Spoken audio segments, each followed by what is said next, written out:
Good afternoon, good evening, good morning, whenever the fuck you're watching this episode. It's Backyard Blitz, brought to you by Backyard Sports. We got the whole gang, -1. So false advertising there briefly. Sorry about that. We are missing one. Potentially could be seeing him later tonight. Just depends if he decides to grace us with his presence. But in the meantime, we'll have to settle for myself and Mr. Gary Freeze. How are you tonight? I'm good, man. Wild fucking week 3. Upsets abound, and I think we're starting to see some teams come into their own. I think right about now, until maybe week 5 or 6 is when we're going to start to see teams kind of become what they're going to be for the season. Yeah, exactly. And quick note, I mean, some crazy upsets in college this weekend. I know this isn't the show. Football weekend, man. For those of you guys that don't watch the show, be sure to catch Tailgate Trash Talk for all of your college football. Hell yeah, Rosenbaggers talking baseball. It is near October. You got to be keeping up with the brand. So the brand is strong. Week of football is strong. Tennessee, the Volunteer Nation's got to be on fucking cloud 9, right? I mean, they have to be. Dude, they're in the top 10 for the first time in over 2 decades. It's wild. It's amazing. Yeah. So let's get into last week's games. So I'm also going to try to pull this up on my computer so that I can actually see the screen. All right.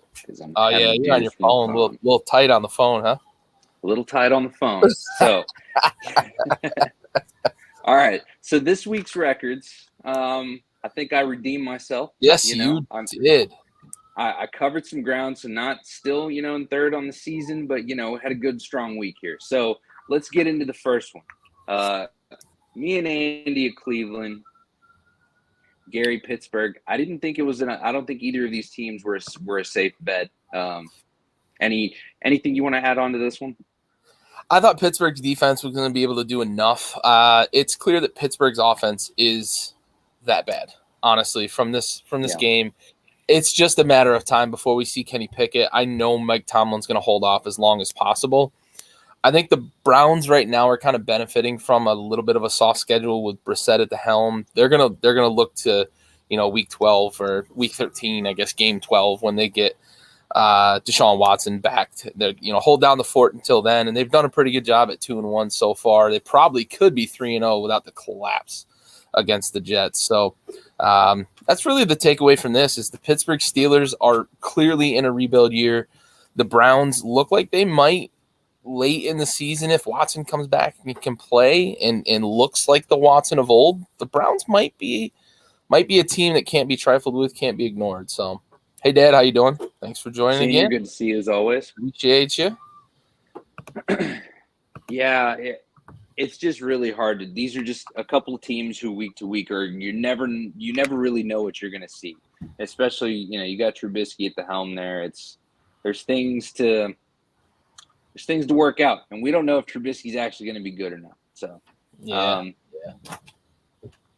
don't think the jury's still out. I mean, I think it's pretty set, but I think we can say that about a lot of quarterbacks. So I think people bought into the athleticism being able to make up for some of the offensive line woes, but it just can't. They can't get the running game going at all. They don't really have, they've got a couple of guys on the outside that can make some plays here and there, but they don't have an offense that scares people, and they're going to struggle to win games this year. Yeah, I agree. All right, on to the next one here, and we're going to go Buffalo and Miami. Now, this one, we all took the L here. We got swept. There's a couple of games we got swept on this week. There's a few bookies that got swept this weekend. Mm-hmm. They got hurt. Yeah. There's a couple bookies out here, some of these outlandish gamblers. Yeah, they're letting their kids know Christmas might not be what it usually is. Yeah, for sure. So, I mean, where do we even begin? I feel like we should probably wait for Andy. I'm good if you want to wait. We could probably go if you want to go. Save this one for. Because we've got 3 we want to hang on to, so I guess we'll just hold on to those. Let's hold this one in our back pocket. This was a strange game. This was kind of a Miami in September game. But there's some things that Andy wants to get off his chest. So I think we're safe to save this one, and hopefully he joins us. Okay, and glutton for punishment. I'm riding with Oakland. I'm dying Fuck with them Oakland. boys, Aaron. But I'm also riding and dying with Las Vegas. And so, Gary, we got to see a glimpse of the king. I feel like it just says more about the Raiders than it does Tennessee. Yeah, I think this game says a little bit about both teams. I think the Raiders right now are trying to figure out what their identity is. They've got Devontae Adams, and it feels like the other weapons on that offense aren't really carrying their weight that they've carried in the past. Guys like Hunter Renfrow and Darren Waller haven't produced the way that you thought they might with a guy like Devontae Adams that demands as much attention as he does and as much success as they've had in the past. I also think that Josh McDaniels is trying to figure out how his scheme fits with this roster. And I think that's going to be a challenge because he runs a very, very, very complex scheme. And it takes time to learn it. It takes time for people to adjust. And that's probably what we're seeing with the Raiders. Their defense is playing okay, but they just seem to be a little out of sync on offense. And yeah, you mentioned, King Henry for the Titans. We saw hand the ball off between the fucking tackles. Andy mentioned it last week. Stop pitching the ball to fucking Derrick Henry. Give him the ball between the tackles. They struggled late in the game to close that game out. That's not a typical Titans finish to a game, but they got to win. So they have to start building on things like this because they looked like shit for 2 weeks. And to get a win and start to see glimpses from Derrick Henry, that offensive line played a little more physical this week, and I know that's how they want to play the game. They've got to continue to build on that. They're going to be without Taylor Lewan, who got hurt, but I think we saw a little bit of what the Titans want to be, and it was successful for a large portion of this game against the Raiders, except they just couldn't finish. Yeah. I do, Aaron, with the Raiders. I do think that chemistry is a thing. I think that there's a little bit of trying to figure out who you are. I think that's the big thing with the Raiders. Yeah. It's a complex system, too. It's not just like this straightforward offensive system. Here's your route tree. Everything has an option off of it. And it takes a long time to get in sync with an offense that's that complex. I'm not sold on McDaniels. That's fair, right? This is the second time we've seen him as a head coach. He struggled in Denver. He soured a lot of people in Denver. He hasn't soured people in Vegas as much this time around, but losing is not going to help him. He's got to start winning some games. They've got to start seeing some results. I think it's going to take time, and I don't know how patient they're going to be there in Vegas. Maybe because they signed Devontae to the long deal and they've got Derek Carr locked up for a few years, maybe they're patient there and that buys him some time. But it doesn't look good through 3 weeks. And I don't know, is Mark Davis going to start getting a little impatient with how close they were last year too? They made the playoffs. And they felt like a team that was kind of on the cusp of maybe they can compete in the AFC. They add Devontae Adams and they're 0-3. Like, those two things don't match up. How quickly do they start pointing fingers at Josh McDaniel? Because this is the second stint he's had as a head coach, and it didn't go well the first time, and it's not off to a good start this time. Yeah, I agree. On to the next one. And I liked my island to begin with, and it's no disrespect to Gino, but I do see something happening in Atlanta. I do feel like there are some tools there. We're starting to see some fucking fire from Cordero Patterson, which I've wanted to see since he's been in the league, man. Really? Like, he's always been a long time coming, and we saw a bit of it last year, but he looks like the bell cow this year. Yeah, he's looking great. And if nothing else, marketable. Yeah, so for sure. Good for him. Sure. And I think this game was one that, for me, maybe I'm flip-flopping what I said to start the season. I said that the Falcons had the worst roster in the league to start the season. I'm realizing just how devoid that Seahawks roster is of talent outside of DK Metcalf, really. And Tyler Lockett's still got a little bit of juice to go, but they've got nothing on defense. That running game is bad. I don't care what anybody says about Rashad Penny. He's not a NFL running back. They need to get Kenneth Walker and just see if they've got anything with him. But they've got no offensive line help. The defense isn't very good. So maybe Seattle's the worst roster in football, not Atlanta. And here's the game that proves it, right? Atlanta goes and beats Seattle in their own stadium. Yeah, and I think that at the beginning of the season, we would have never imagined saying that the Jags have a better roster than the Seahawks. And here we are. And we'll get to Jacksonville here a little later. But on to the next one. As Seattle disappoints you both, and I take a stroke up here on the game. Yes, sir. Yes, sir. That was an island to be on. Saints Panthers, Andy on the island here with Carolina. Just as I finally turned my back on the Panthers, they go right. You and me both. I was riding with them from the beginning. We both turn our backs and they go knock out the Saints. Hey, that's good on them, though. Look, this is the kind of game that the Panthers are going to have to win, and this is the kind of game that the Saints are prone to lose. They were sloppy on offense, some turnovers, some mental mistakes. The Carolina defense is pretty good. They don't get a lot of credit for how good that defense is. New Orleans is going to lean on their defense, and they need their offense to get some points, and their offense just couldn't score enough to beat the Panthers here. And maybe we're starting to see a little bit of a corner turn here for the Panthers as well, as Baker Mayfield had a pretty good weekend this weekend against a really good defense. Sorry for the airplane in the background. Of course, fucking Dulles is right off the goddamn road, but I just want to enjoy the weather. This is what you get. Yeah, I think this could be where we start to see Baker Mayfield get a little more comfortable with the Panthers, and this is against a good defense. The Saints have a really good defense, and for the Panthers to get this win, that's got to be a feather in their cap that helps them kind of build toward the rest of the season. Yeah, definitely. I mean, this is another situation where they have to build from this. If they want to get any kind of momentum, now's the time to do it because, if you start it up again in week 13, it's really not going to be for anyone. Right. So, on to the next one. People are going to start getting fired if you wait till week 13. yeah, no kidding. Okay. So, remind me the two other games that we're going over. So, definitely Buffalo, Green Bay, and then what's the other one? Kansas City down on the left. That's right, Kansas City. All right, so we're good. All right, yep. Detroit. Detroit. And Andy should have been riding with his folks here, and instead he's the Kirk guy.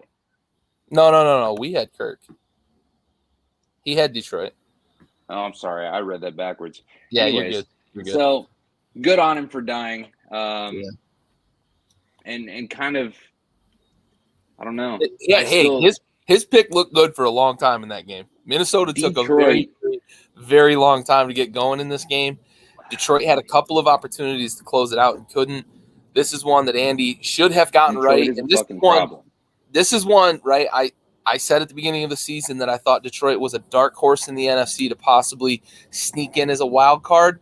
This is a game that if they miss the playoffs, and they're 8-9 or they're 7-10 or something like that. This is one of those ones they're going to look at and say, God damn it, if we could have just closed that one out, maybe things are a little different. It's a tough loss for Detroit, man. I still love the trajectory that they're on, but this is a tough loss. Yeah, for sure. It was definitely a heartbreaker. Hasn't figured out yet how to close out games. Yeah, exactly. They gave it away late, and they had such a dominant. If they had just maintained the scoreboard in their favor, they would have walked away, and it would have been another, not just one. This is a in a row consecutive dominant performance, and the inconsistency is noted. But again, the trajectory is what we all want to see. That's wild. They shut Justin Jefferson out and still ended up losing this game. KJ Osborne got him late, but I mean, if you're a Lions fan and you look at Justin Jefferson, he has 2 catches for 19 yards or something silly like that, and you lost the game, you're thinking, how the fuck is that possible? Because he's the guy you've got to shut down there in Minnesota, and they did their job, but it's a couple of things. Andy mentioned a few flags that were ticky-tack that kind of helped the Vikings out. When you're coming from being a Washington fan, when you're a bad team for a long time, you don't get those breaks. When you're a good team for a long time, it seems like you get those breaks, and it takes time to kind of get over that hump.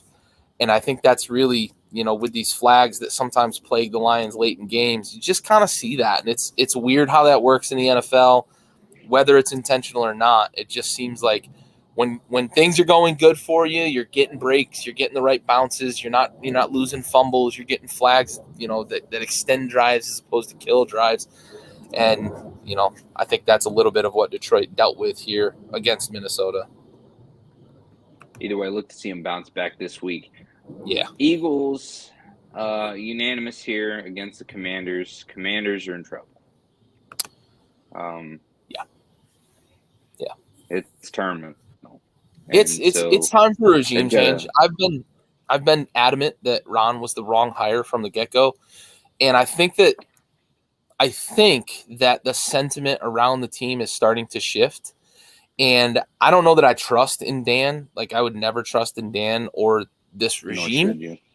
But I think that the sentiment is starting to shift, and we might see Ron Rivera get the axe by the end of the season if this is another lost season, because he's very stubborn. Jack Del Rio's very stubborn, and the reason for losses is not the talent that's on the field. It's the fact that they are constantly put in positions to fail. And I'll give you two examples from this game. Early in the game, they're playing man coverage and they're shutting down the Eagles. This was a knockdown, drag out defensive battle for a whole quarter, and defensively. And then Jack goes back to these weird fucking zones with no pressure, no nothing. If you're gonna play zone, you got to blitz off of it, get Jalen Hurts off his spot, and they go back to the shit that doesn't work. We watched the Vikings give up a ton of yardage to the Eagles doing the same thing the week prior. And then on the other side of the ball, Scott Turner watched the Eagles get 6 fucking sacks in the first quarter and just continued to call 7-step drops the whole game. Yeah. And I know that the easy thing to do is to blame Carson Wentz. And I'm not that guy. And I think you understand, anybody that's ever watched this show too understands that, like, I'm not quick to just bail coaches out and blame players, because if you're not putting them in positions to succeed, I said the same thing with Carson Wentz in Indy last year. Indy had a bad roster with no weapons. They couldn't get the passing game going. The opposite is true in Washington, and we continue to think that this offensive line is good enough to block up 7-step drops. So yeah, Scott, you're not. That's exactly what I was gonna say. It just seemed like the whole time, because I didn't even really catch on a lot of time that it was running 7-step drops. It seemed like he wasn't able to get to 5. He's got people in his lap as soon as the ball has no choice. And the reason why I think they've got this offense designed around 7-step drops is purely because the line is not strong enough to keep a pocket open for 3, for 5. It doesn't matter. They're just not going to do it, man. I don't know. The O-line is bad. The O-line is bad. They're on roller skates. It's frustrating too, because I watched what they were able to do in the first game, where they were moving a lot of things side to side and kind of moving away from the weakness of the offensive line, and they haven't done that in the last 2 weeks. I gave Scott Turner credit in week 1, something I haven't done his entire tenure here in Washington, and I'm taking it back in weeks 2 and 3, because he's gone back to the things that have proven failure for him during his tenure. Get back to what you were doing against Jacksonville in week 1. Curtis Samuel's a weapon. Move the ball around. Get it on the edges, and good things can happen. It's not good. This regime is probably going to get the axe by the end of the season. And I'm here for it. I just think it's time for scary Terry to be running some slots, some fucking bubble screens. Just focus on short game yardage, man. Yeah, dude. Let these guys get yards after catch. Let's get them the ball in space. Yeah. I mean, you see it all the time with shit programs with a shit quarterback, like the University of Texas, where they fucking love bubble screens. I hate them. They're the worst thing on earth. But whenever you don't have an immediate pass game, you got it. And you can't always give the ball to the running back. That's what you got to do. So onward and upwards. we went way too long on this, but I feel this. Like even as a Cowboys fan, I fucking I know feel it's this. hard. It's hard for me not to wax poetically about how bad this fucking franchise is. Yeah, it's frustrating. All right, Gary on Winter's Island here, going with, I've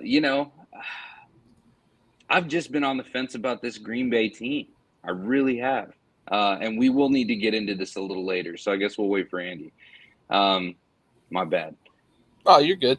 I think we can talk about this one. I think he wants to talk a little bit about that Buffalo Miami game. So okay, fair. Yeah, that's right. We can wax a little bit about this one, I think. So, I mean, hey, welcome back, Aaron. Welcome back to the fucking league. Welcome back, receivers. Hey, thank you for catching balls. Thank you for not giving Aaron Rodgers a fucking excuse for being the pretentious prick that he is. I mean, this is what it is, right? Like we can't like I'm done with people that sit there and hate on Aaron Rodgers for being the type of person out. Look, he's that way because he's right. Like he's got a problem. He knows it's a problem, just like he fucking knows that his salary is the problem. He's just never going to get to a point where he's going to do anything about it. He's like, you pay me the big bucks to throw the fucking pigskin. You figure everything else out. He's not a Tim Duncan. He's not a Tom Brady. He's not going to restructure his shit to open up cap space. And so at least their investment is winning games. That's where I'm at with Aaron Rodgers at this point, as fucking odd of a human being as he is. He is a fucking goofball, man. But, you mentioned the comparison with him and Brady. There's a reason one of them has 4 MVPs and 1 Super Bowl, and the other one has 0 MVPs and 7 Super Bowl. I think Brady actually did win an MVP in 07, so I'm probably wrong about that. But 1 MVP, like a reverse ratio here. 7 Super Bowls, right? So there's a reason for that. One of them cares about legacy and winning. The other one cares about legacy and how great he is. And that's just kind of who Aaron Rodgers is. And all of the stories that come out about him and his family surprise me this much because it's who he is. He's a pretentious dick. If you wrong him, he holds a grudge. It's who he is. There's no doubt in my mind. I mean, he's like, I feel like I'm not qualified to diagnose it, but I feel like he's a sociopath. And that's probably correct. I feel like all of his emotions are fake, and I feel like he's he's just in his own. He's extremely cerebral, and because of that, it makes him a fucking narcissist as well. Oh, for sure. I can't help but think that this game might have gone very differently, though, if Mike Evans and Chris Godwin and Julio Jones had been able to play, because no doubt. For as well as Rodgers played early in the game, he struggled for a good portion of this game against that Tampa defense. And that Green Bay defense is real, right? That's a real defense. They're going to keep the Green Bay Packers in every single game that they play this year. But 3 weapons down, I think Brady would have had a bit more success against this Packers defense. And I do think that the result might have flipped. I probably would have flipped my pick if Mike Evans' suspension hadn't been announced. So I think we might see this matchup later in the season because I do think the Packers are going to be a playoff team. But I do think if the Bucs are healthy, it's hard to think that an NFC team is going to beat them. With the way the Rams have looked this year, they've looked a little subpar. I just think that right now, if the Bucs are healthy, it's hard to pick against them in the NFC. So you're exactly right. You're getting to my point, which was that I think with Godwin, with Julio Jones and Mike Evans all healthy, I don't think that there's a defense in football that beats that matchup. Like you're gonna do well against the run because Fournette is only so good. But that elite receiving core is generational talent. That is, absolutely. I mean, you're putting a super team together. That's Pippen and Rodman and Jordan. Yeah, and that's what Brady brings, right? We talked about it when he signed in Tampa. Everybody came and followed. He came back out of retirement this year, and he's not playing, but they got I forget his name, but the big center back, and obviously Julio comes to town, Kyle Rudolph comes to town, so that's what Brady brings to the table. And missing those 3 guys is a big deal. I think that this result may have been very different if those 3 guys played. Quick rocket question, and then we'll get to the next game. Yep. where does that line quit? Because we definitely agree that's the most elite receiving core in football, probably. Those together, if they're in play. It's up there Yeah. for sure. So where does that line stop against the Packers? So will they beat the Packers with just Mike Evans, or do they need Julio, Mike Evans, and Godwin? I think this game, I think they would have won if they just had Mike Evans. If he hadn't been suspended, I think they win this game with just him.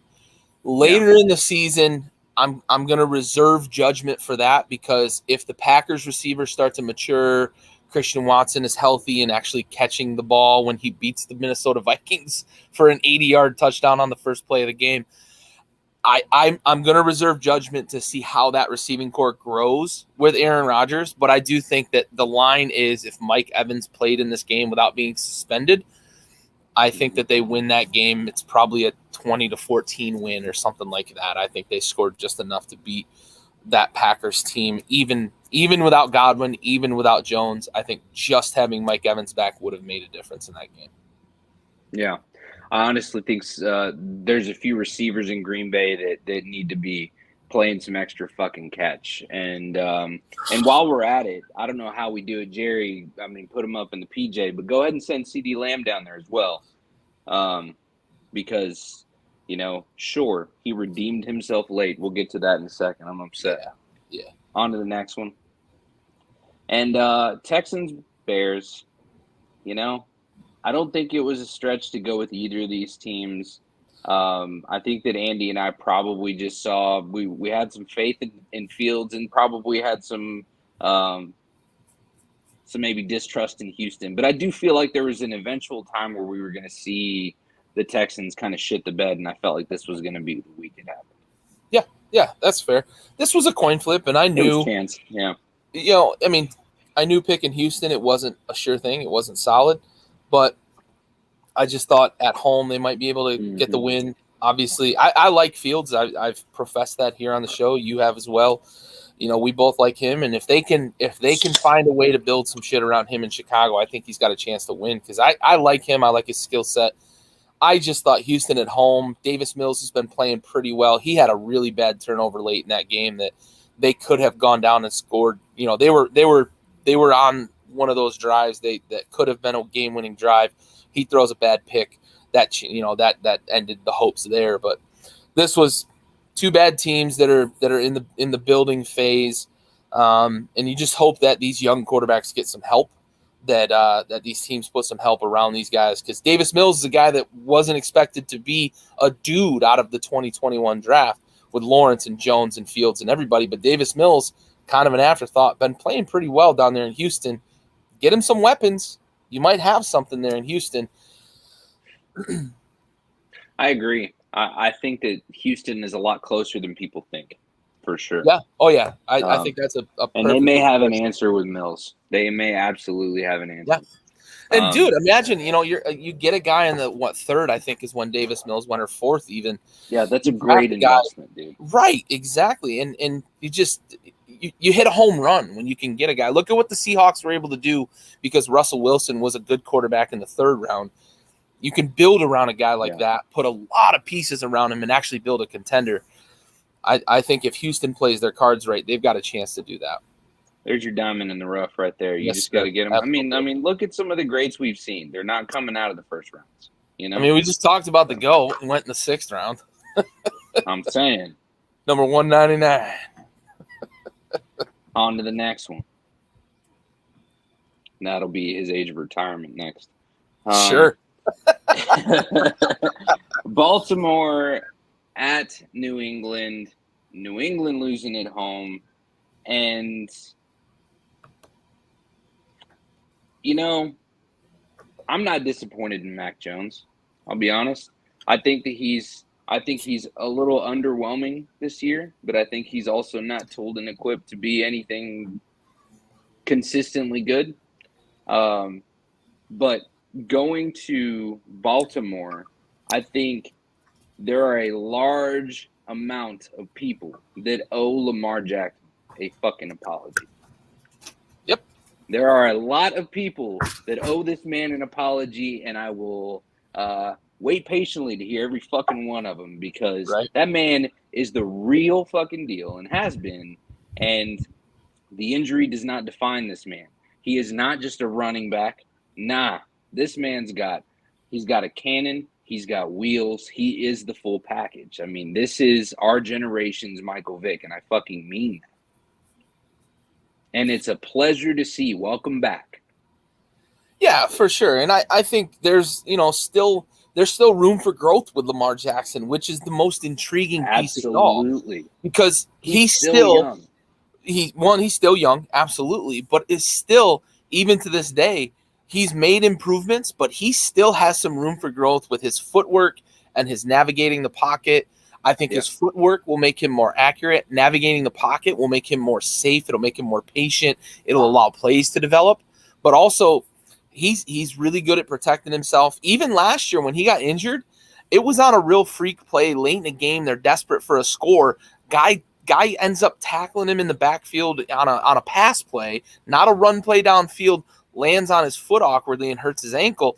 You can't always control that stuff. So, for all of the knocks on Lamar Jackson that he was just going to be hurt all the fucking time, he really hasn't. And it was kind of a freak accident that he did get hurt. The Michael Vick comparison is fair because they're both incredibly gifted physically. The agility's off the charts. The acceleration is next level. They disappear on guys when they're running the ball, but it's a flick of the wrist when they throw the ball, and they both got really strong arms.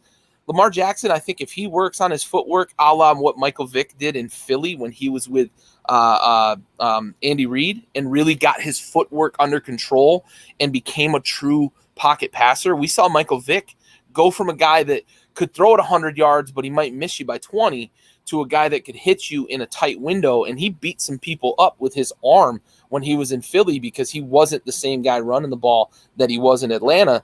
If Lamar Jackson can do some of that, good fucking luck, AFC. Oh yeah. Because if that guy figures out how to hit you in stride and be that guy that can hit tight windows, woo, how do you beat him? How do you beat him at that point? Yeah. There comes a time where a defense becomes you always afraid worry of a about quarterback. the injuries, for sure. Oh, 100%. That's always the biggest risk with a running quarterback. But Yep. But with that being said, I mean, how much of a fucking pain in the ass or how scary are you whenever defenses are terrified, whether you're in the pocket or out of it?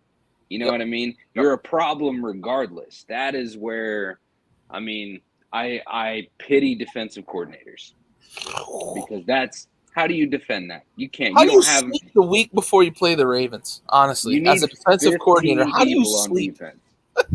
Yeah, you need a few extra bodies over there because you need at least 7 on the blitz. Okay, it's kind of absolutely. You need at least. Oh, anyway. The big thing from this game too is the Mac Jones injury. Hopefully, it's not severe. He looked like he was in a lot of agony. Yeah, he could be a gigantic pussy. He could be. That pain tolerance might not be very good. I've had high-end low ankle sprains. High ankle sprains do hurt more than your low ankle sprains. Low ankle sprains, you can kind of walk off. Those high ankle sprains are fucking tough. But he looked like he was in really, really severe agony. I wonder how he feels tomorrow, Thursday, Friday, and maybe we only see him miss a couple of games. I think he's going to miss time, but it looked bad. And that New England offense looks even worse. Yeah, and it's unfortunate. I mean, I feel like I want to see some more glimpses of Mac in that offense, getting those. There's times where he's just starting to lead the charge in a drive and everything is gelling, and you can see what Belichick sees in him.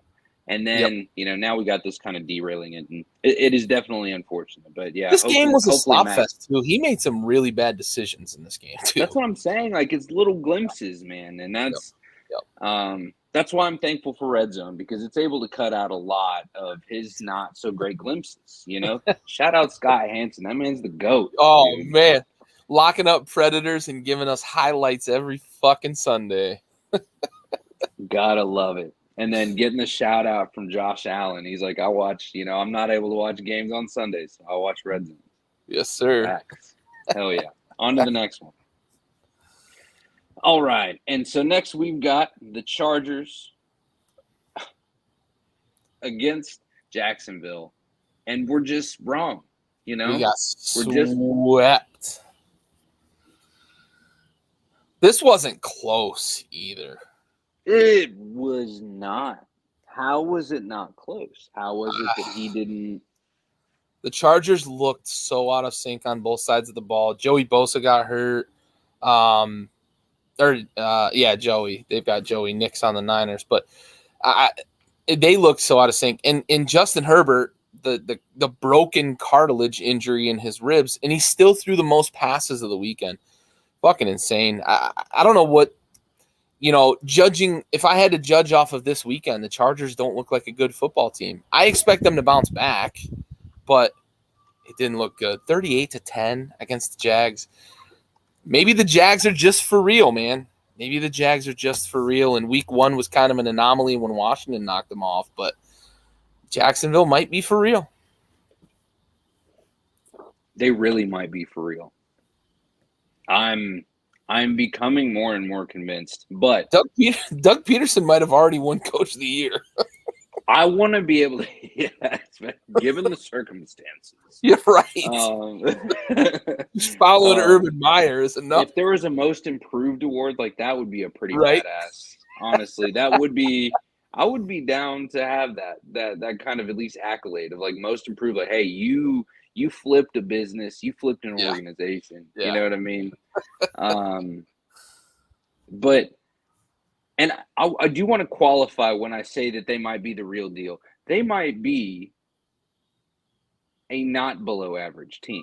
Like they might actually be a competitor because I don't know where we draw the line if we just want to say, 500 seasons and below. But I think that we're going to see some consistent above 500 seasons from this team because they're capable of it. And so they're another team that is closer than everyone else thought to being good. Yeah.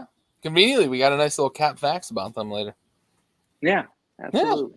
Yeah. So, on to the next one. All right, so San Francisco having to take on the Broncos at home. They're having to take on Jimmy G as the quarterback now that we've lost Trey Lance. And Jimmy G is just crashing stocks. I think we saw a lot of rust this weekend from him. We're going to call it rust. I think we did. I'm not going to say that he's going to set the world on fire next week and be the Jimmy G of old, but God, he looked like a guy who was just sort of out of sorts on a lot of those drives. It looked good early. They ended up scoring a touchdown on the first drive. But whew. I'm fine with that, but like, how much rust did you fucking collect in 2 games off? He took the whole offseason off, though, and even when he came back, they were asking him not to practice. Maybe I'm making excuses. I'm fully aware that maybe I am, but it looked to me like Jimmy G was uncharacteristically uncomfortable in that offense, and maybe that's a testament to Denver's defense because they are good. But it just looked to me like sometimes there were a couple guys I saw were kind of running open by themselves, and he threw into coverage a couple of times. Maybe I'm making excuses. Maybe I'm being an apologist here, but I think what we saw Sunday night from Jimmy G was a bit of rust. I think here's my tinfoil hat. This is my Hail Mary shot. I think that Jimmy G was on his way out. He starts texting some of his team saying like, look, I've been wanting to say this shit since I got here, but you're garbage. And then he doesn't get traded. And so now there's zero. Jimmy the spiteful motherfucker. Just imagine he's out there saying, fuck you, dude, you're cool, shit. Fuck you, I'm out. And then he's not out. Just kidding, I'm still here. That's my Hail Mary is that he went off on some that'd be fucking hilarious. That's what I think. But speaking of quarterbacks out of sync, though, Jesus Christ, that Broncos offense looks like a fucking it looks like it's stuck in mud. There's nothing I love more than being right. Yeah, you're absolutely 100%. 100%. Russ was not the answer for Denver. Ugh. Broncos country. Let's hide. Yes, facts. On to the next one. We'll skip that one. Bengals and Jets. Good. You know what? Good on Andy. He went on a limb. He did But not that was like what he wild saw. disrespectful. He did not like what he saw from Cincinnati in weeks 1 and 2. Clearly, Yeah. he did not like what he saw. This was a get-right game. They got right against a bad team. Yeah. We'll see if they can carry that over to next week, but they got right. Jamar Chase fucking looked good doing it. Yeah, Joe Burrow looked comfortable. They didn't get a lot of pressure on Joe Burrow. This was a get-right game, and they used it. We'll see if I mean, like everybody, and the way they looked, their physical appearance, if you will, solid. Yeah, you know, for sure. Good color scheme. I'm a fan.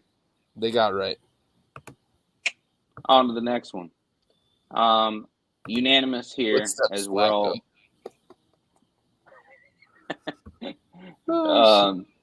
All right, so we're all unanimous here. We're not believing that the Arizona Cardinals are going to take down the Super Bowl defending.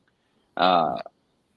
And, you know, it was to be expected. I mean, there's still problems, and there's still there's chemistry issues, there's injury issues, there's depth issues, there's D-Hop lack thereof issues, and it's unfortunate.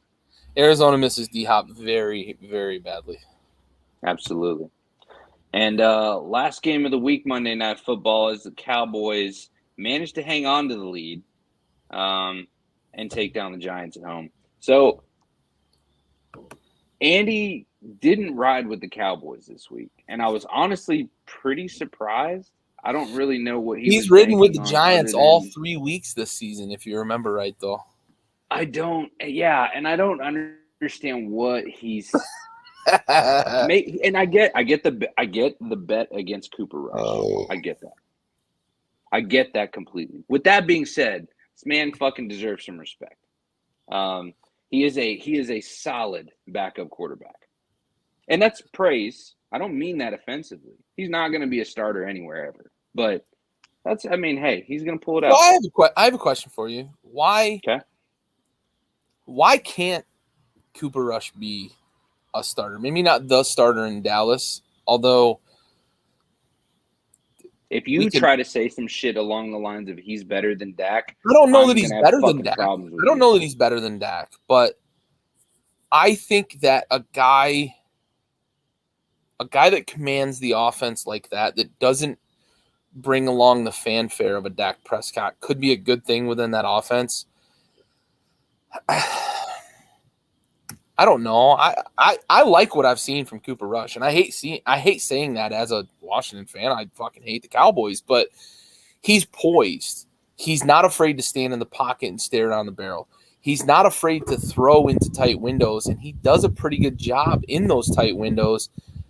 And he gets more people involved in the offense than I think Dak does in terms of in the passing game, and he does a little more with inferior weapons. You look at what he's doing with Noah Brown, an undrafted guy. I just think that there's some merit there to say that let's not completely disregard Cooper Rush as a good quarterback in the NFL. Maybe not good, but a serviceable quarterback in the NFL. Given the right situation, and I don't know if it's Dallas or not, but given the right situation, I like what I've seen from Cooper Rush. He looks comfortable. Yeah. He looks poised. I'm just thinking about teams that I would like to see him try to work with. I like him in Seattle. I like him. Gang. Honestly, I like him in San Francisco because they are a quarterback away from being good. Maybe. Obviously with Trey Lance being injured, he'd come back eventually. But I mean, those are the kind of offenses that I'm thinking about. I don't know where I line him up against Jameis Winston, but another team that comes to mind is the Saints. You know what I mean?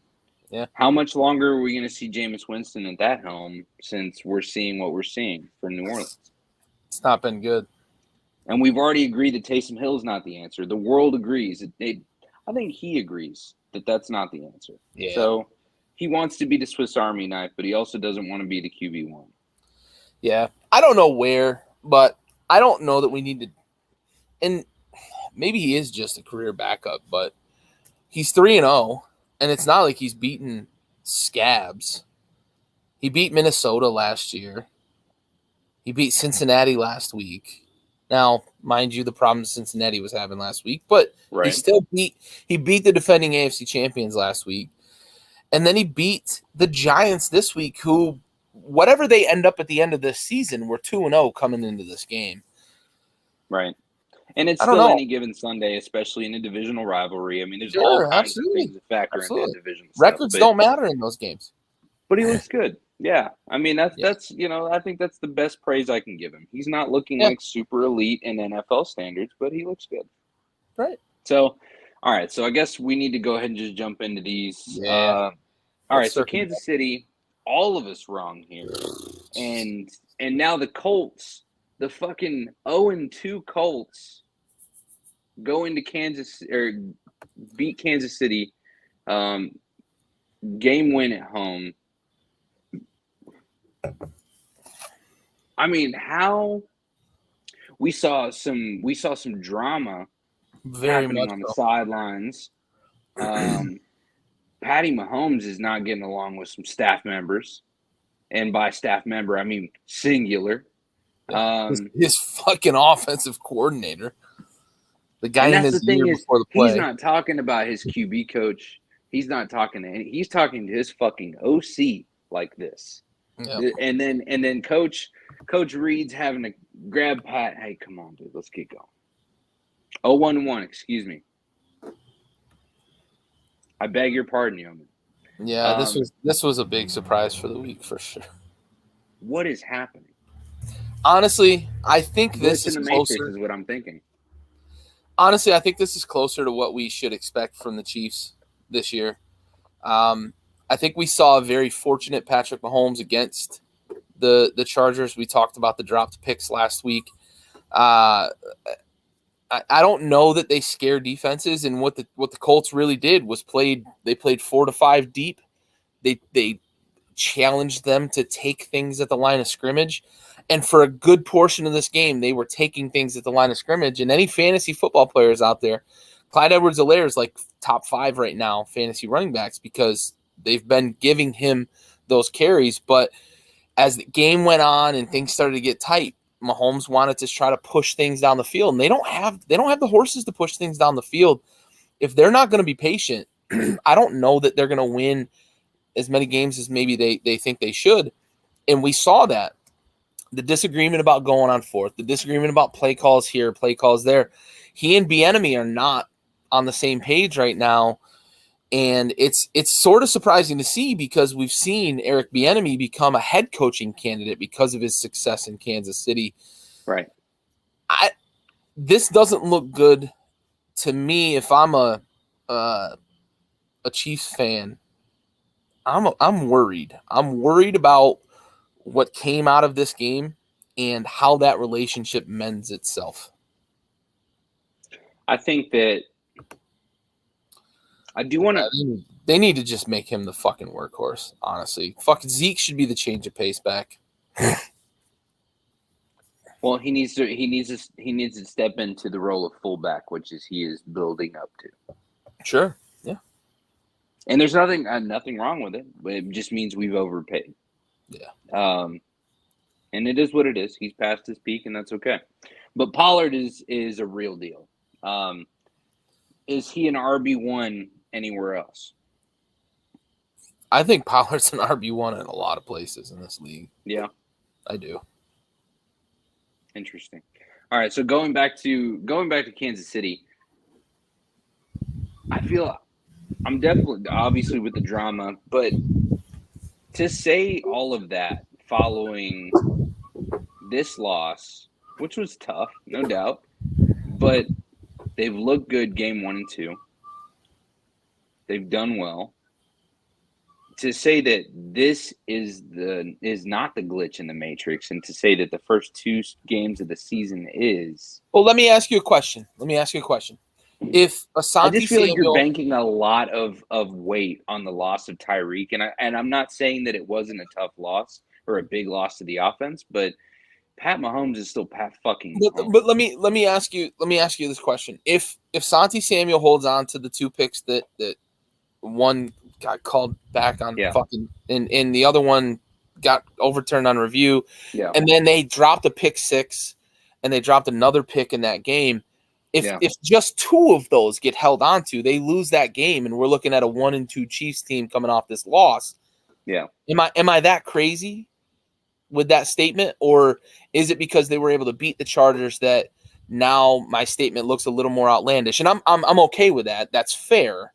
But I'm basing that statement off of the fact that I look at that Chargers game as a game that was a very losable game for the Chiefs, and they did not look 100%. like a well-oiled machine on offense. They got away with a few things that could have changed the outcome of that game. I'm worried about the Chiefs for the long haul in this season based on these 3 games, because they looked good against an inferior opponent. They looked okay against the Chargers and escaped with a win because they were able to capitalize on some mistakes by the Chargers. And then they go and play the Colts, and it looks good early, and then they fall apart. Ugh.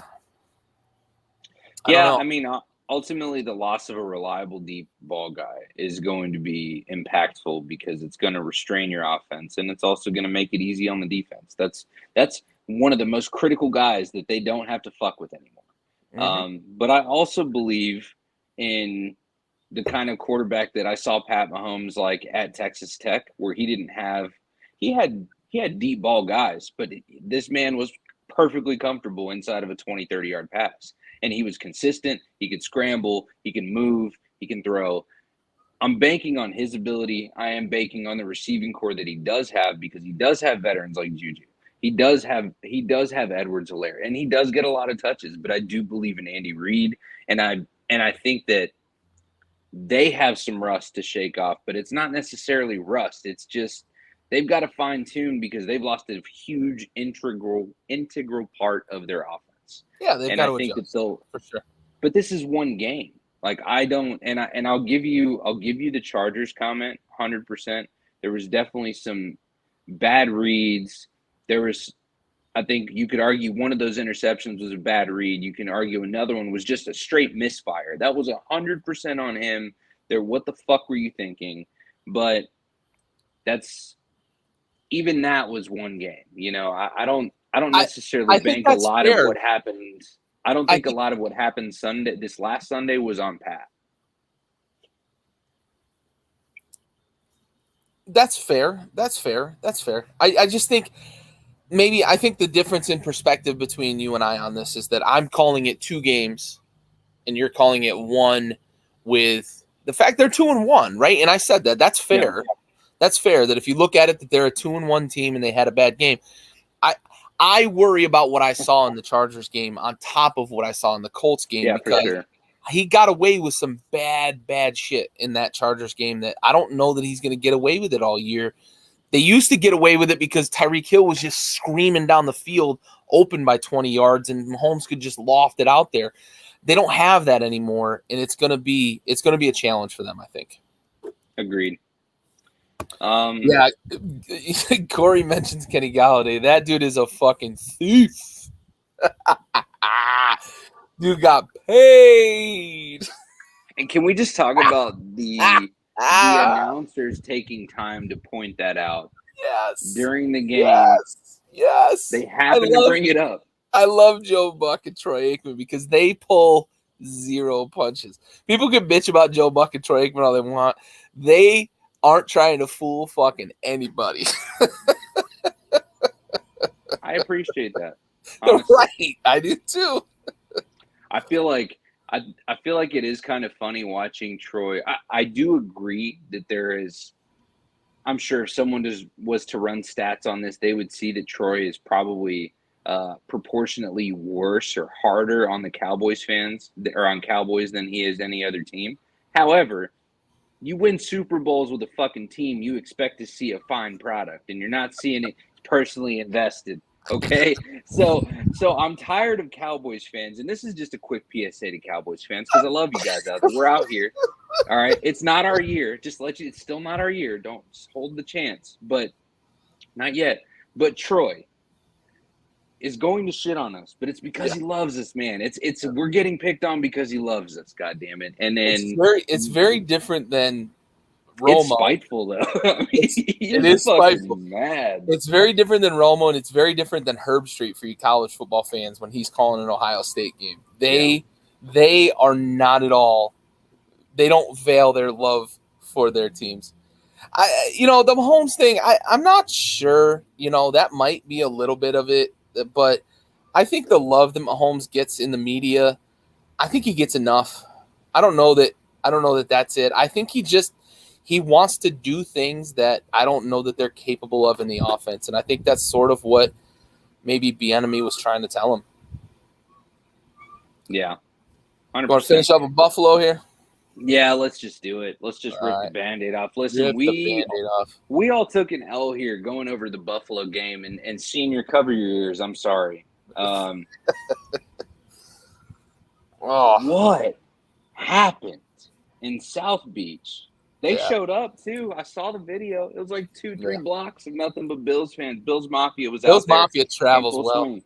They travel well, dude. And, oh, man, there was absolute insanity in the booth from the offensive coordinator after the loss. He said, I'm not a psychopath. He is, I mean, Oh, shit. Dude, oh, Jesus. It is.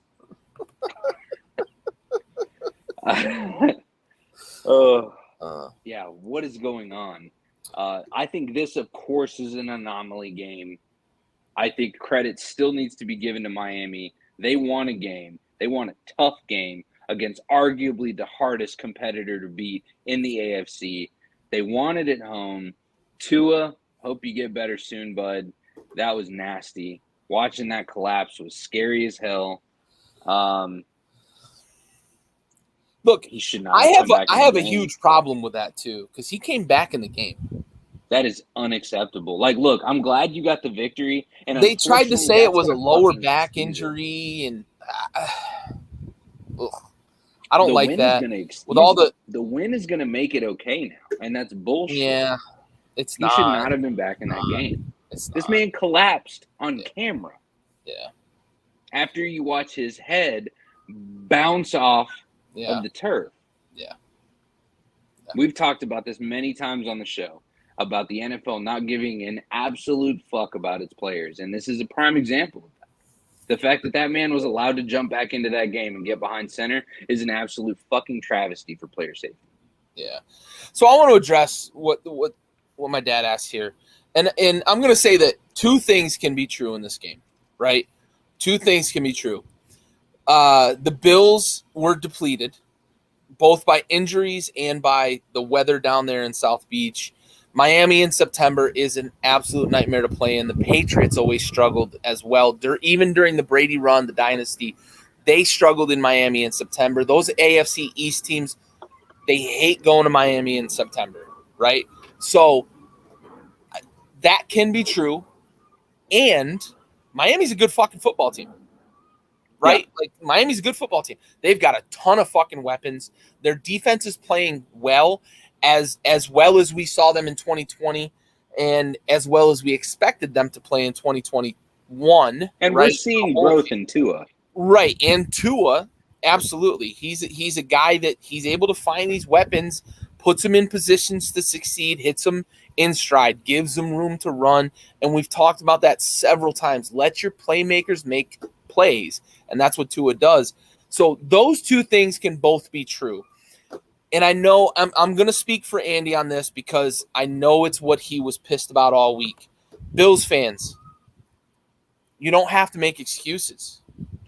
You went down to Miami in September. It's a tough place to play. It's a good team. You're still a good team. You're still probably the best team in the AFC. You had a bad week, right? For one. Two, couple of breaks didn't go your way. The clock at the end, you were really close to being able to spike the ball, but you couldn't quite get it. You didn't have enough time. If you spike it, you might have a chance to tie that thing up, or actually end up winning. You're only down 2, but it just the breaks didn't go your way. You had a bad week, right?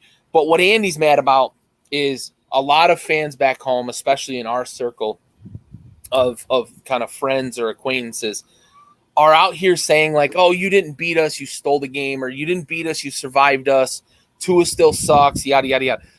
Listen, you're a good team. You played a good team. You played a good team in their home stadium. There's always an advantage to being at home. Miami, Tampa, places like Arizona, in the hotter months, there's an advantage to playing in those stadiums during those hot months. Just own it. Right? You're going to have Miami later in the season. Now you've got a chance to bounce back. You got to move on. And I know the Bills team is, but Andy's mad at some of the Bills fans back home that have been out here. Miami didn't win this game, and I'm gonna put this up. This is exactly what Bills fans need to say. Miami's a good team. You've got competition in the AFC East. Guess what that competition is going to do for you in December, in January, in February? It's going to make you better. So don't make excuses. Don't claim that Miami didn't win this game, whatever. Own it. Move on. Buffalo's still a great team. They're still in my opinion, they're still going to win 14 games this season, and they're probably going to be the number 1 seed in the AFC sitting in the Super Bowl. So I know that's what Andy's mad about, so I figured I'd get that little bit of a rant out for him. So. Well, allow me to play devil's advocate here.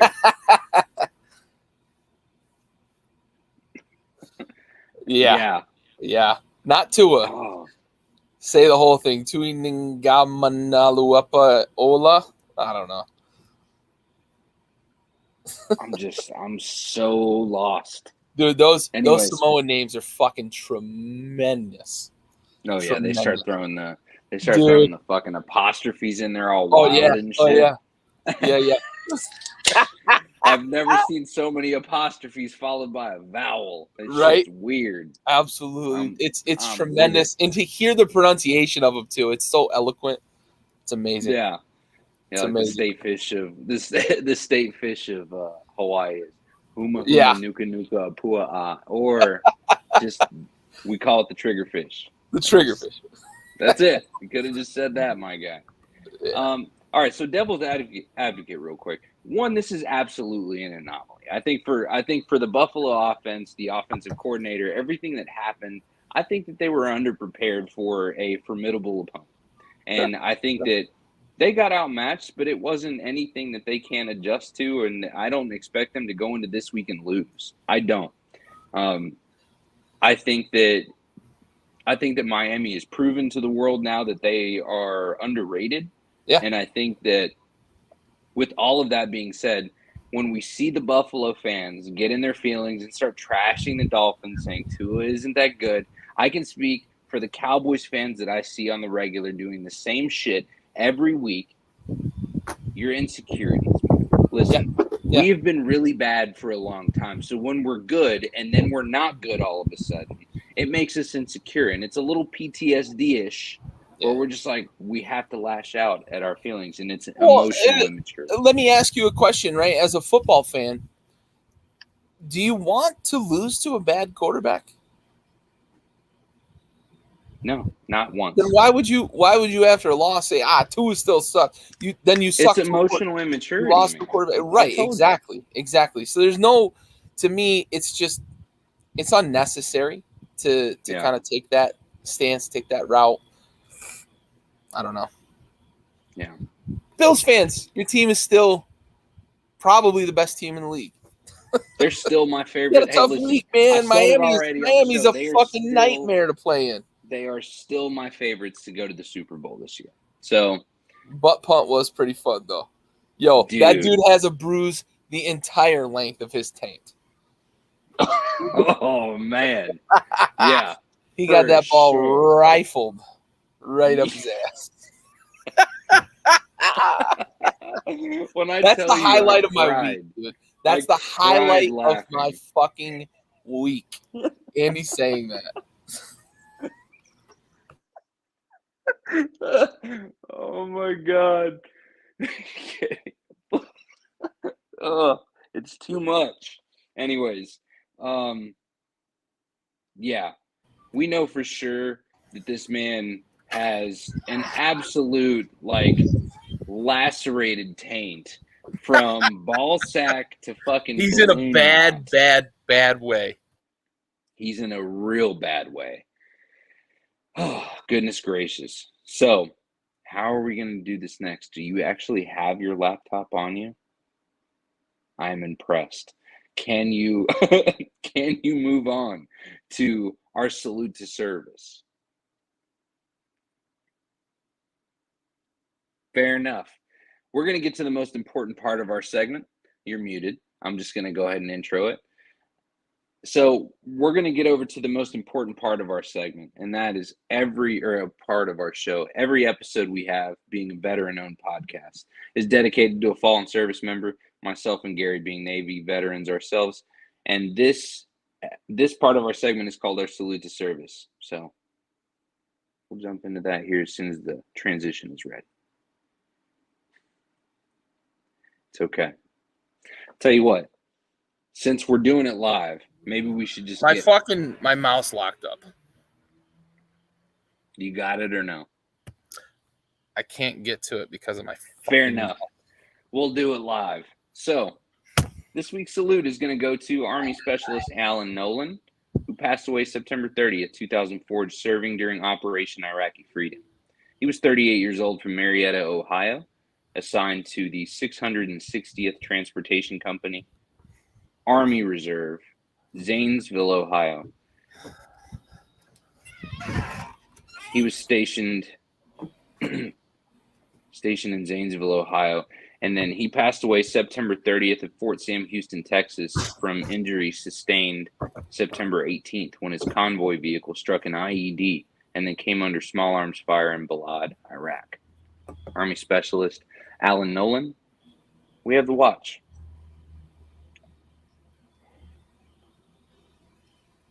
I fucked that whole thing up, and I apologize for it. My fucking mouse pad on this goddamn new device of mine, there's like a hitch that I hit every once in a fucking while, and the mouse pad locks up.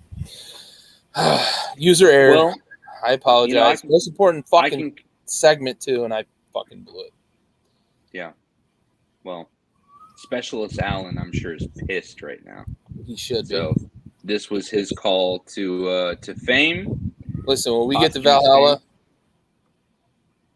yeah, you're gonna fucking owe him a beverage. He owes me, and I owe him a beer. Damn right. All right. Well, if you're ready, I'm ready. Let's jump into maybe some cap facts. We got week 4. Oh, we got to still get into week 4. Yeah, we can blow through these quick. Excellent.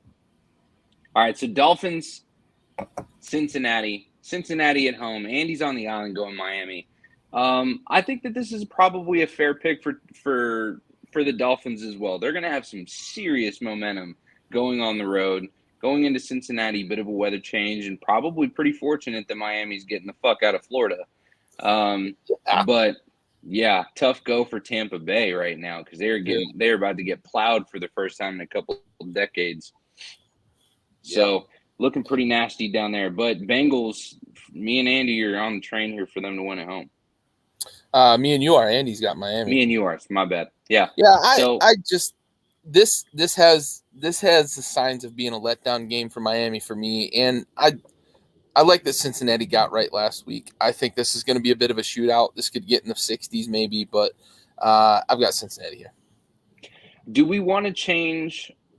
I mean, I know that I've already changed. I feel like I've waffled a lot about going into Tennessee and Indianapolis.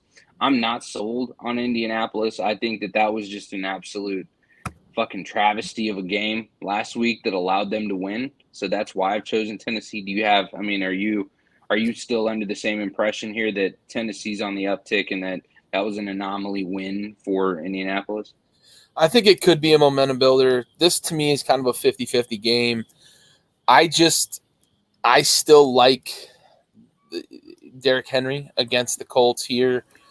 I'm not sold that the the Colts have enough weapons to threaten Tennessee, so I think the Tennessee defense is going to be able to stack the box a bit.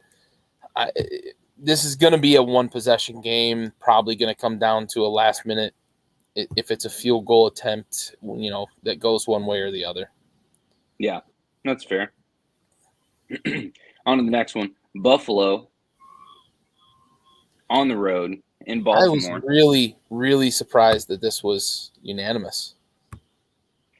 I really questioned myself just because, I thought of my little spiel on Lamar right after the game. Almost immediately, I was like, a lot of fucking people owe him an apology. And then to see Buffalo do the way they did, I just really have to believe that this is never going to happen again. It's not going to happen again. Like, I think that we're not going to see that much misfiring from the Bills offense again. And I don't think that the Baltimore defense can even come close to handling this.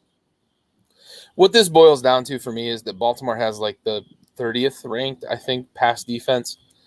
I think Josh Allen's going to get real fucking healthy this week against Baltimore. Yeah, this is a great bounce back, and this is somebody they're going to get rough with, and it's going to be a tough go for Baltimore. I can see Baltimore putting up some points, but I just think Buffalo's going to get in the 30s, maybe touch 40.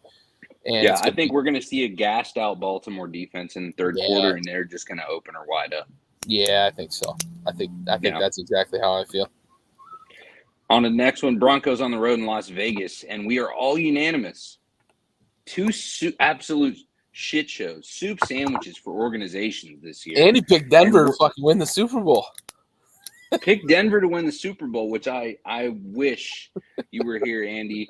You're fucking fortunate that I'm not here to just absolutely fucking bury you right now, you piece of shit. Because I've been about this. We were one quarterback away from winning the Super Bowl, bud. Doubt it. Fucking doubt it. They picked the wrong quarterback. That's for damn sure. And listen, I just went on and sung a whole bunch of praises about a Las Vegas Raiders team that is not worth the fucking air oxygen that they consume and steal from the general population. So I need Derek Carr and Devontae to figure it the fuck out. Just figure it the fuck out, please. You've got an opportunity to make. You're at home, just do it. Put your Reeboks on and just do it. Shout out Rick Ross. On to the next. If Vegas falls to 0-4, we're gonna start hearing some grumblings about Josh McDaniel, and it'll be well justified. Vikings on the road in New Orleans. And I'm hanging with New Orleans. It's purely spiteful. It's purely spiteful. It's not a primetime game. Though. I'm gonna be 100% honest. This is petty. It's not a primetime game, though. It's not a primetime game, but I also just believe. I believe in the Dome at home, and it's a fucking tough place to be. Yeah. Oh, it is. It's going to be a great opportunity. I mean, it's the Vikings are coming off of a shaky week. And they're going to look to bounce back, and they're going to come to a very fucking tough place to do it. Against a good defense, too. I think it's a great defense. If the Vikings struggle to get Justin Jefferson involved again, they're going to struggle to win this game. Right. For all you fantasy players out there, I fully expect a bounce back week from Justin Jefferson. It's been 2 bad weeks in a row. And, by his standards, it's been 2 bad weeks in a row.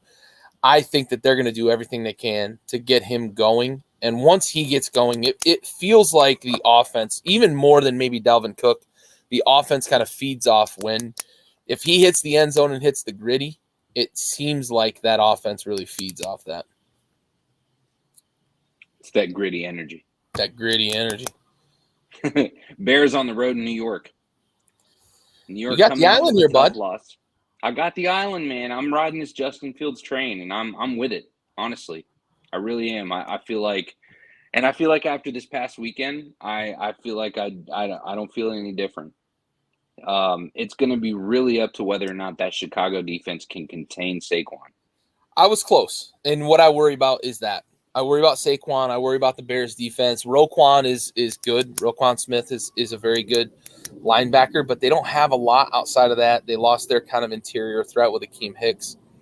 if Saquon gets loose, Chicago can't win this game. I don't think they can win a game that's in the 20s against the Giants.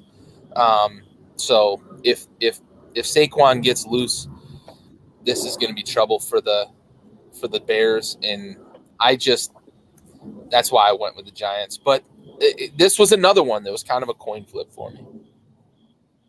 Yeah, and it's a fair coin flip. Sure. On to the next one. Chargers on the road and at the Texans, and we're all unanimous here, and I think we're just really going to expect Justin to get kind of a bounce-back game. They've got to do it, and this is going to be the opportunity to do it. This is the opportunity. And it's not to throw shade at the Texans. It's just the Chargers are a monumentally better fucking team. Right. These are two different franchises. They're just in much different places. I think we're going to find out a lot about Justin Herbert's health this week. If he bounces back and has a good week, that means he feels good. If they struggle again, Bill Belichick of fucking quarterback interviews. He really, yes. I genuinely like he's on in my, and maybe it's offensive. I apologize, but I think he's like I think he's on the spectrum. He's Asperger's or something. He is socially just not there. That's not unfair. He is very locked away in his own mind. And good for him, you know what I mean? And I feel like in order to really be, especially if you're not really keen on the limelight anyways, that's kind of the mentality that you really need. Yeah.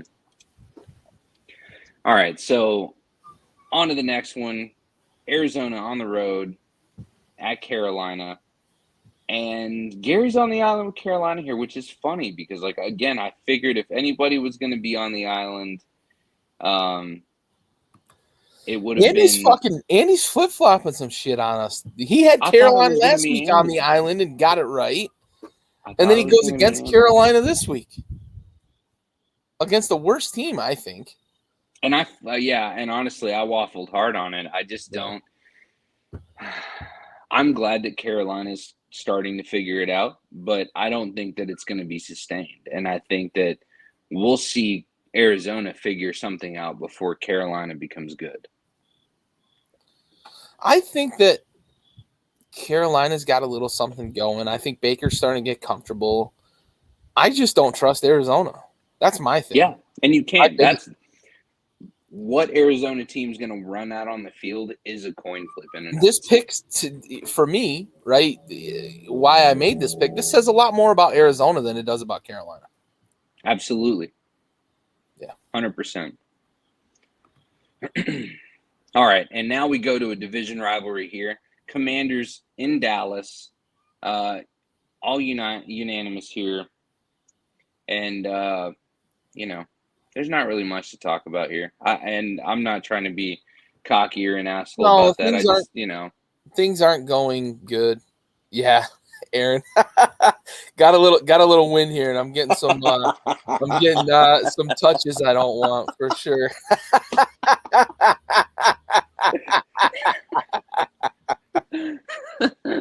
Look, I'll be honest about this game. Washington, that's a verb now.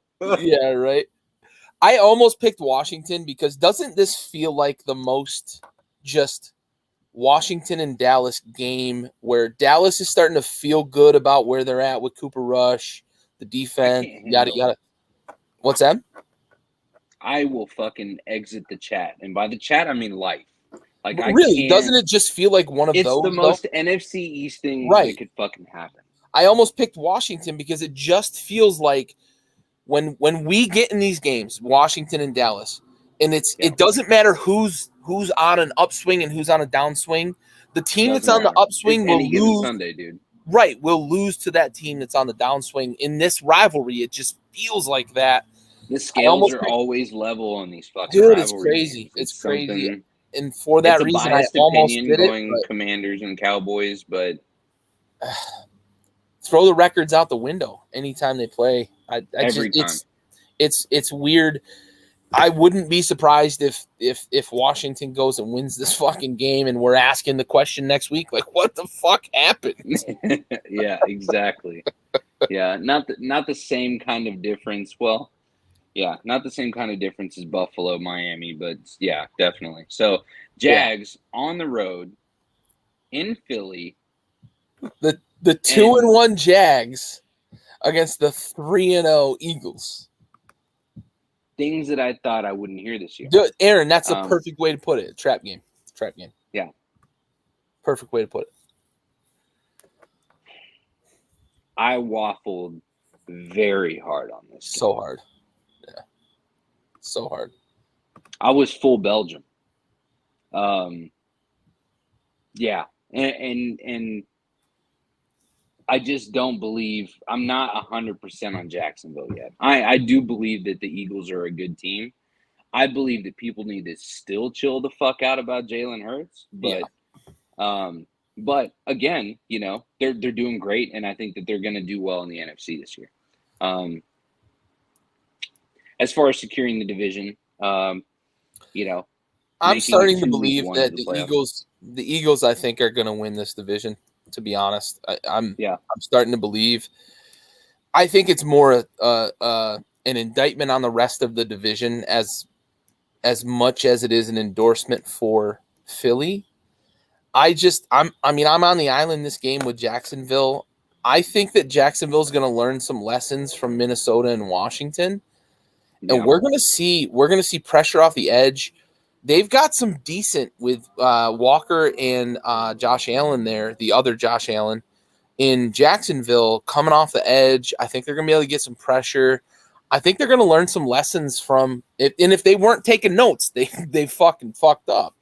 But I think that we're going to see Jacksonville do some things similar to what they did against Indianapolis and similar, I hope we to see it.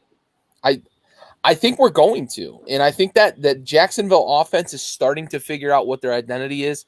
It's James Robinson, it's ETN on the edge, and it's Trevor Lawrence finding guys like Christian Kirk, who we all shat on that contract, rightfully so, because he was the fifth option in Arizona, got a huge contract, but he looks good in that Jacksonville offense. I just think that Jacksonville, I think they're starting to figure out their identity. I admittedly don't have a lot of understanding of like offensive schemes and how they identify or whatever, but just looking at what I'm seeing on the Jacksonville side or on the offensive side for Jacksonville and what I saw of Trevor Lawrence at Clemson, they're very similar offenses. It just seems like they're playing similar to his strengths. So I don't know how that correlates exactly because I couldn't tell you what type of offense they run, but it just seems like Doug Peterson has figured out how to utilize Trevor Lawrence his in his ways like he did in his Clemson days, and it's fucking incredible to see. I mean, Yeah. the kid, he is still the hyped up kid that he should have been. The vision is there. The ability to read defenses is there. The ability to execute, thread the fucking needle. It's there. It's great. I'm going to quick aside. Corey, you're absolutely right. Like Baltimore better just start offering him ownership stake at this All of point it. because he turned down a huge offer without the guaranteed money he wanted, and he's still fucking killing it. Yeah, they better just start offering him ownership stake. But on the Doug Peterson note, you're 100% spot on, and you don't have to understand the nuances of offense to be able to see Trevor Lawrence is a different quarterback than he was last year. And whatever Urban Meyer was doing, it was all this weird kind of read option and just these things. It's not Trevor Lawrence's game. And you mentioned it. Get back to what he did good at Clemson. That's what Doug Peterson's doing with him. It's run game, run the play action, get him to move the pocket a little bit. Don't try to make him a dual threat quarterback, but move the pocket. He's athletic. He can make reads. He can make throws on the run. Shift the focal point of the defense, protect him. They're doing some magical stuff with Christian Kirk in that offense because they're shifting him inside. And if you watch what I they didn't did, think I would ever see Christian Kirk be good again. right. They did it against Washington, and they were able to do it against the Colts as well. Get him matched up against linebackers. No linebacker in the NFL can cover Christian Kirk. As much as we want to bag on Christian Kirk for his ability as a wide receiver in totality, there's no linebacker in the NFL that's going to be able to cover him. And what they're able to do, Doug Peterson has been masterful, putting him in positions to succeed, putting Trevor Lawrence in positions to succeed. We're starting to see what the hype was about Trevor Lawrence and his ability as that real pure next level quarterback. Doug Peterson, I was semi joking when I said earlier, Doug Peterson has already kind of won Coach of the Year just based on the fact that he's, one, changed that culture there, and two, turned Trevor Lawrence back into the guy we thought he could be in the NFL. Yeah, 100%. Yeah. Herb was drawing playbook plays on fucking napkins in the strip club. Oh, shit. Uh-oh. We got some technical difficulties. Yeah. We're going to move on. Cleveland, Atlanta.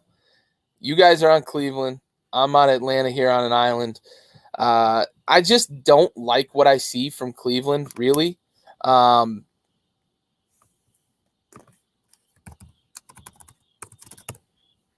right. So we've lost Raul for the rest of the episode. So you're stuck with my hot air for the rest of this episode. But looking at Cleveland, Atlanta, Andy and Raul are on Cleveland. I'm on Atlanta, stuck on an island here. But I don't love what I see from Cleveland. And Atlanta showed me some things this past weekend. They're really getting Cordero Patterson involved in the offense. I like a little bit of what I've seen from Mariota at home. I'm taking Atlanta here over Cleveland in the upset. Kansas City, Tampa Bay. I'm on another island. I was on a lot of islands this week. It's surprising here, of course, right? Because I'm the contrarian of the group. But Mike Evans is back. I think Julio is going to play, and even Chris Godwin could potentially play. They're expecting him to possibly play this weekend. So I think that Kansas City is going to have their hands full here. Yeah, Stove, Atlanta, man. I like what they've got going, and Cleveland hasn't been super convincing, in my opinion. But looking at Kansas City, Tampa Bay, if Tampa gets those weapons back, we're talking Evans, Godwin, and Julio all playing this week. Tom's got his weapons back, right? And we just talked about it a moment ago. They didn't look great against the Packers, but all those injuries. That's a different game, I think. If even just Mike Evans plays. So if he gets all three of those weapons back against Kansas City, I fully anticipate that we're going to see Tampa's offense pick up where they left off in week 2. And that defense can match up with Kansas City. They've been playing so good this year. And I do think that there's some reality to that drama that we saw from Kansas City last week. Detroit against Seattle, Detroit at home. We're all here on Detroit. I think that, I mentioned it earlier in the show. I think Seattle might have the worst roster in football.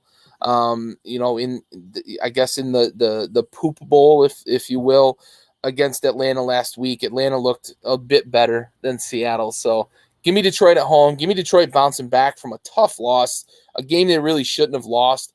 The fighting Dan Campbell's Motor City Dan Campbell, MCDC, for you Pat McAfee fans out there. Give me Detroit bouncing back here and knocking off Seattle.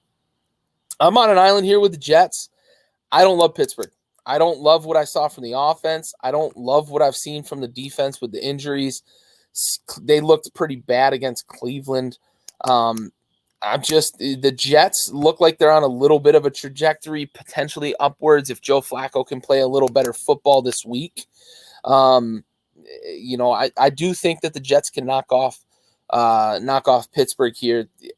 The Steelers are going to struggle to score without TJ Watt. They're a little bit different on defense. Give me the Jets in probably a tight one, maybe a 17-15 type of game. UFC after football, yeah, I mean, that's a fun little thing to visit. We talked a little bit last week about, I just don't understand how the NFL continues to let Marshawn Lattimore get away with the things he does. He's a constant instigator. He's always over on the other sideline doing things. He's walking into the other sideline. At some point, they've got to try to hold him accountable for what he's doing to instigate these situations. Moving on here, though, New England, Green Bay, I don't think there's any question here, especially without Mac Jones. I don't know what New England's going to look like. They have no offensive coordinator. They don't have a lot of weapons. Mac Jones has looked good at times, bad at times. Doesn't look as good as he did last year, despite putting in all that work this offseason to get into shape. I think that New England offense is really struggling with the fact that they don't have a cohesive face of that offense. And by face, I mean quarterback and offensive coordinator. We see it all the time with teams where they've got consistency at quarterback and OC. They succeed. New England's struggling. Green Bay's defense, I think, is going to hold this version of the New England offense to probably 6-7 points. They're going to be in single digits. If you're betting, bet the under on this one. I don't think Green Bay is going to score a ton against that New England defense. I wouldn't be surprised. Honestly, we don't see it very often in the NFL. I wouldn't be surprised if we saw in Vegas the under be at or below 35 points for this game. Rams, San Francisco to finish the week. I flip-flopped a little bit because San Fran always plays the Rams tough. They're physical. They run the ball really well. Jimmy G, maybe, right? Corey, it's possible. Does he knock the rust off that I think we saw last week? I believe that we saw some rust last week from Jimmy G. Maybe we see him get better this week. The Rams pass rush doesn't feel the same. Aaron Donald is still that guy, but it feels like they don't have much to complement him, a lot like they did last year with Von Miller, with Dante Fowler. I just don't know that the Rams can get enough pressure on Jimmy G to make him feel uncomfortable. The Niners' offense is always going to be able to kind of run the ball. That defense is solid. I flip-flopped a little bit on this. I was kind of up in the air. I ended up coming down on the Rams because I didn't like what I saw on Sunday night against the Broncos from the 49ers. I think maybe another week Jimmy G will knock some more rust off here against LA, but I don't know that they're going to be able to knock off the Rams this week. So, all right, let's transition. Let's look at the lookout facts.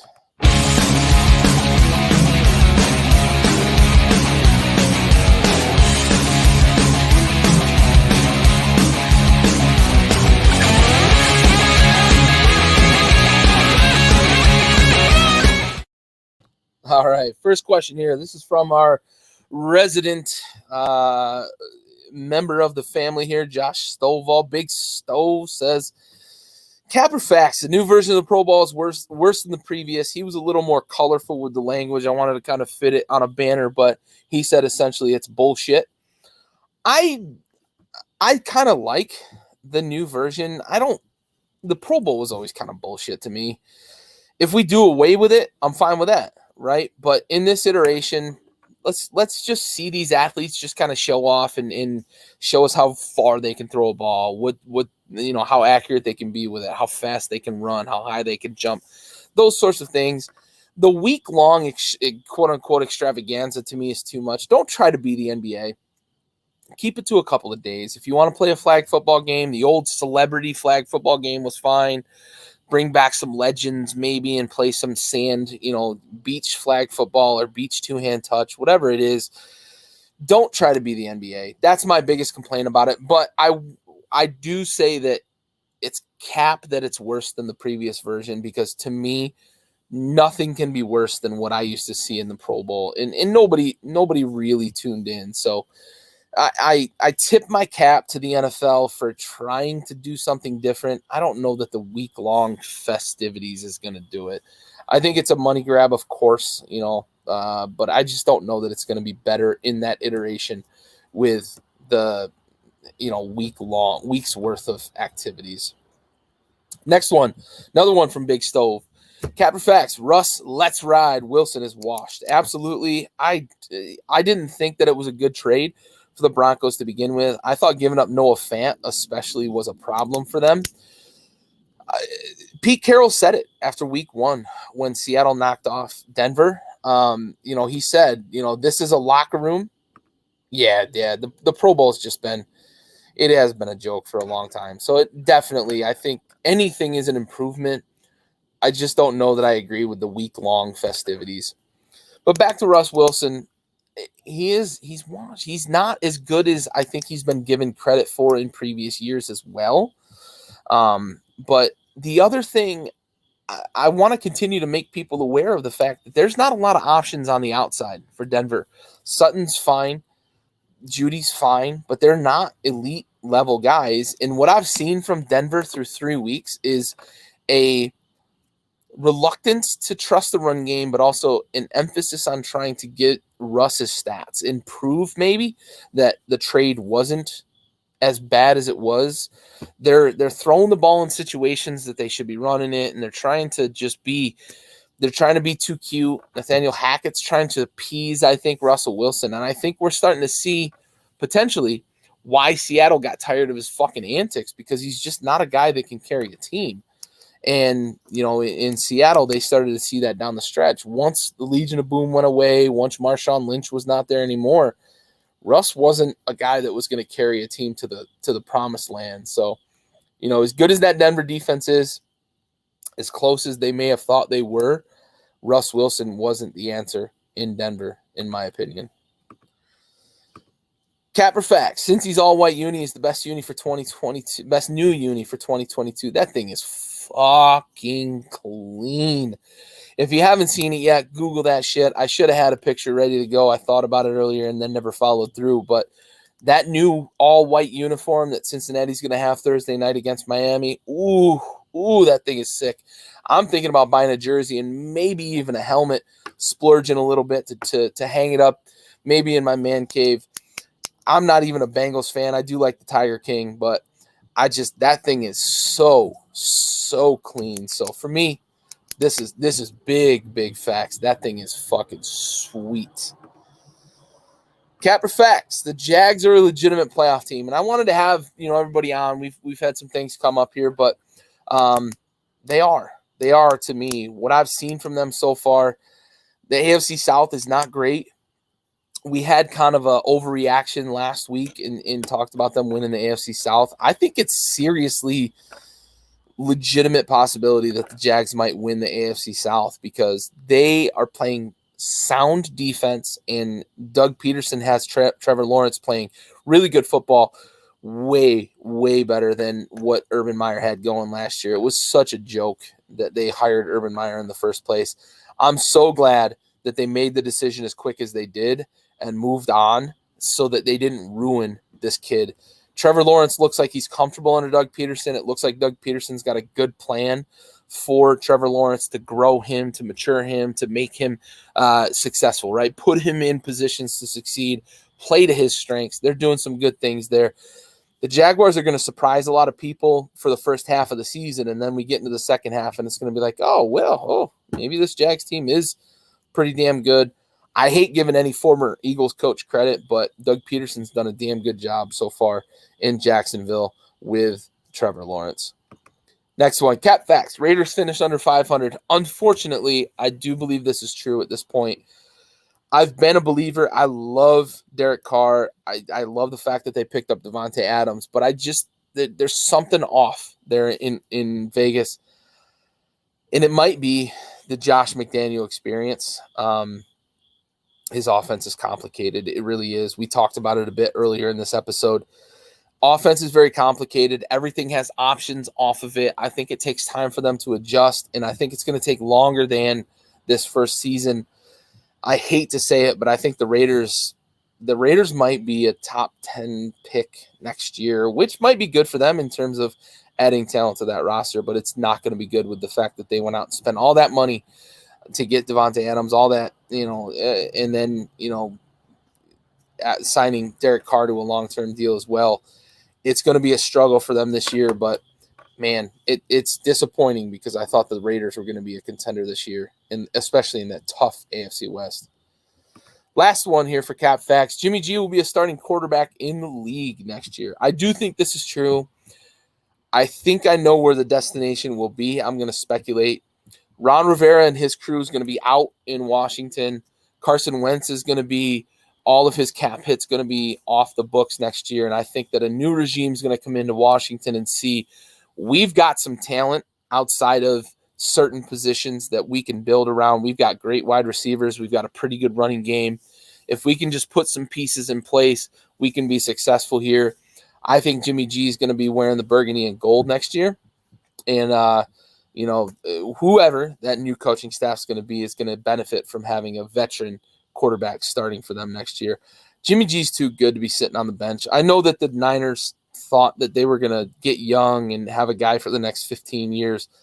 It's just you don't always hit. You don't always hit in those top 5 picks.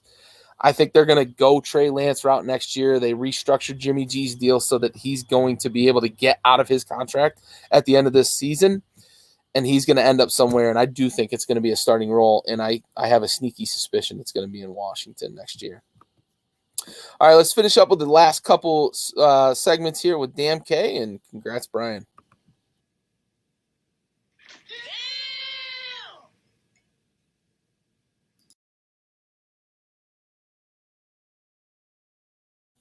All right, so Damn K for this week goes to the Miami Dolphins. And I'm just going to say in general because it was a complete effort by them to get the win against the Buffalo Bills. And it pains me to say, give any credit to anybody beating Buffalo because obviously, my loyalty's there. My dad's a fan, and I have a soft spot for the Bills. But that's a big win. That's a big win. Getting a 3-0, Mike McDaniel as a rookie head coach, getting a 3-0 especially. That's a big win for them over the division foe that is expected to be a contender in the AFC, a contender in the NFL. They're the Super Bowl favorites. So that's a big win. Tough, grind it out.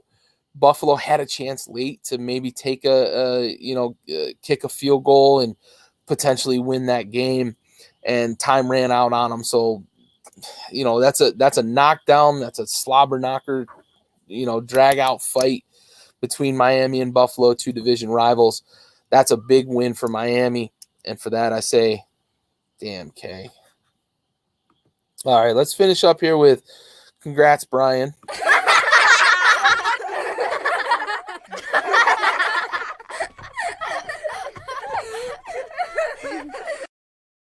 All right, I'm gonna stick close to home on this one. I watched a team exhibit exactly what you don't want to exhibit. A coaching staff that is incapable of making any sort of adjustments once a game starts. A coaching staff that is so stubborn that they're willing to lose games as long as they don't change their philosophy, change their stance. Fucking Christ, Ron. Fucking Christ, Jack. And what the fuck is wrong with you, Scott? Washington's triad at the top at head coach, OC, and DC is a nightmare, an absolute nightmare. Carson Wentz is getting pummeled for 15 minutes, and we just continue to take 7-step drops. We're not able to block anybody. Offensive, 6 of the 9 sacks that Philadelphia had were against 4-man pressures with 5 offensive linemen blocking. That's embarrassing. That is absolutely embarrassing. And to be honest, I hope that is the final nail in the coffin for a hire that should have never, ever been made. Ron, it's time for you to go, and all your cronies. Congrats, Brian. All right, that brings us to the conclusion of the episode. I appreciate everybody tuning in. For Raul, who had to go, had a little bit of something come up here during the episode, and for Andy, who had a little bit of something come up before the episode. This has been Week 3 review on the Backyard Blitz. We are